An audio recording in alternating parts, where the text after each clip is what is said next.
नमस्कार दोस्तों, स्वागत है आप सबका हमारे YouTube चैनल में। तो मित्रों, आपको बता दें कि एसआई भर्ती 2021 पूरी तरह से हो सकती है रद्द। एसओजी ने पूरी तरह आउट मान लिया है पेपर को। जयपुर किशनगढ़ में ट्रेनिंग ले रहे 55 एसआई रडार पर बताए जा रहे हैं। और साथ ही मैं आपको बता दूं कि आरपीएससी ने 2 महिला कैंडिडेट के खिलाफ मामला दर्ज करवाया है। इन दोनों ने ही हिंदी लेक्चरर एग्जाम के लिए फर्जी डिग्री लगाई थी।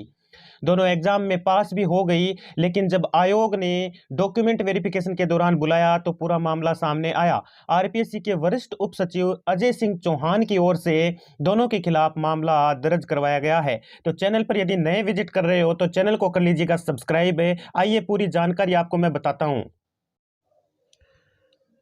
तो मित्रों, जैसा कि मैंने बताया कि फर्जी डिग्री लेकर लेक्चरर बनी 2 महिलाएं गिरफ्तार हो चुकी है। अब तक एग्जाम में 7वीं और 36वीं रैंक हासिल की थी इन दोनों ने। और आरपीएससी ने दर्ज करवाया है मामला, जिसमें बताया है कि इनकी जो डिग्रियां पाई गई है एमए की, वो फर्जी बताई जा रही है। जिसमें मैं आपको बता दूं कि राजस्थान लोक सेवा आयोग आरपीएससी की स्कूल लेक्चरर हिंदी प्रतियोगी परीक्षा 2022 में सिलेक्ट 2 महिला अभ्यर्थियों को बुधवार शाम गिरफ्तार कर लिया गया।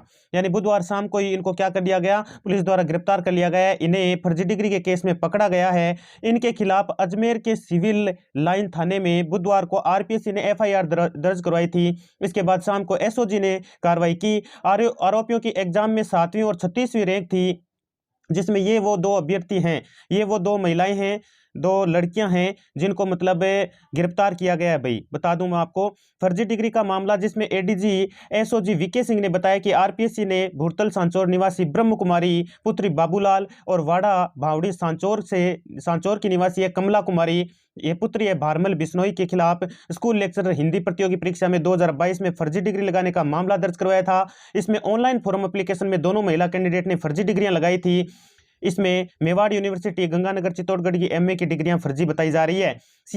सिंह ने बताया कि यह परीक्षा 2 पारियों में आयोजित करवाई थी। पहली पारी सुबह 9 बजे से 10:30 बजे तक है और सामान्य ज्ञान, और दोपहर 2 बजे से 5 बजे तक हिंदी विषय की परीक्षा आयोजित की गई थी। ब्रह्मा कुमारी और कमला कुमारी ने यह परीक्षा पास कर ली। दोनों ही कैंडिडेट को 31 जुलाई से 14 जुलाई तक डॉक्यूमेंट वेरिफिकेशन के लिए बुलाया गया और वहीं पे इनको पकड़ लिया गया।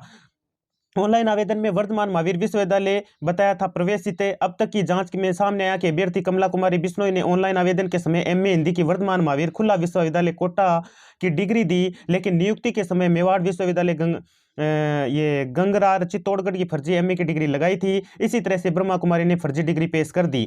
बताई तो इन्होंने कोटा की डिग्री और करवा दी कहीं और की जमा। और साथ ही मैं बता दूं कि जो आपकी एसआई भर्ती है 2021, वो हो सकती है पूरी तरह से रद्द। एसओजी ने पेपर को पूरी तरह आउट माना है। जयपुर किशनगढ़ में ट्रेनिंग ले रहे 55 एसआई रडार पर बताए जा रहे हैं।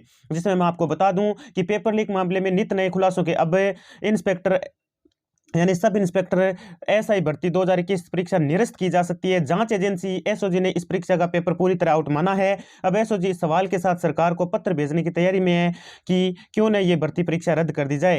हालांकि परीक्षा रद्द होगी या नहीं, इसका निर्णय राज्य सरकार करेगी। इधर आरपीएससी भी एसओजी के रडार पर है। साथ ही एसओजी आरपीएससी को भी रडार में ले रखी है और एसओजी अब भर्ती परीक्षा से जुड़े तत्कालीन अफसरों से पूछताछ कर सकती है। साथ ही 55 एसआई रडार पर बताए जा रहे हैं। अब राजस्थान पुलिस अकादमी पुलिस ट्रेनिंग सेंटर किशनगढ़ में प्रशिक्षण ले रहे प्रशिक्षुओं में से 55 एसआई एसओजी के रडार पर बताए जा रहे हैं। एसओजी का मानना है कि ये सभी लीक हुए पेपर के आधार पर डमी अभ्यर्थी बैठाकर या परीक्षा सेंटर पर धांधली पर पास हुए हैं, क्योंकि इनमें सामान्य ज्ञान तक है नहीं। परेड के दौरान दाएं बाएं भी नहीं समझते हैं। पास के अभ्यर्थी को देखकर दाएं बाएं घूम जाते हैं। यानी इनको ये तक पता नहीं है कि सावधान की मुद्रा कौन सी होती है और विश्राम की कौन सी होती है। एसओजी के तर्क व सवाल, परीक्षा 3 दिन चलना ही संदेहास्पद और पेपर पाकर अभ्यर्थी परीक्षा देते रहे। एसओजी ने उसी पेपर से 705 ट्रेनी एसआई की वापस परीक्षा ली तो 55% एसआई सही जवाब नहीं दे पाए। हालांकि इनकी ओएमआर सीट की जांच अभी भी जारी है। लीक होने के बाद पेपर जिन अभ्यर्थियों के पास पहुंचा, उनमें से अधिकतर लिखित परीक्षा में पास हुए, कुछ दक्षता में फेल हो गए। पेपर लीक के आरोपी जगदीश बिश्नोई, राजेंद्र यादव, शिवरतन मोट, आप इनके नाम देख सकते हैं, हर्षवर्धन मीणा, राजेंद्र उर्फ राजू व पकड़े गए प्रशिक्षु एसआई ने अन्य लोगों को पेपर देने की बात कबूली थी। साथ ही करीब 6.60 लाख अभ्यर्थियों वाली आरएएस परीक्षा एक ही पारी में संपन्न हो गई, जबकि 7.86 लाख अभ्यर्थियों वाली एसआई भर्ती परीक्षा 3 दिन में कराई गई। ऐसे में लीक पेपर का फायदा 3 दिन में ज्यादा अभ्यर्थियों ने उठाया। सवाल यह है, जो योग्यता में चयनित हुए उनका क्या हुआ? तो 350 अभ्यर्थी योग्यता में चयनित हुए और भर्ती रद्द हुई, तो उनका क्या होगा? कृषि मंत्री किरोड़ीलाल मीणा कहते हैं कि सरकार ऐसी प्रक्रिया अपनाए कि पेपर लीक या नकल से चुने गए अभ्यर्थी बाहर हो जाए, योग्य अभ्यर्थियों का चयन यथावत रहे, चयन से वंचित योग्य अभ्यर्थी मेरिट से चुने जाएं। किरोड़ीलाल जी मीणा ने ऐसा बताया है कि जो योग्य हैं केवल उन्हीं को रखा जाए और जो फर्जी बताए जा रहे हैं उनको बाहर निकाला जाए। जांच जारी है, उसके बाद निर्णय हो जाएगा।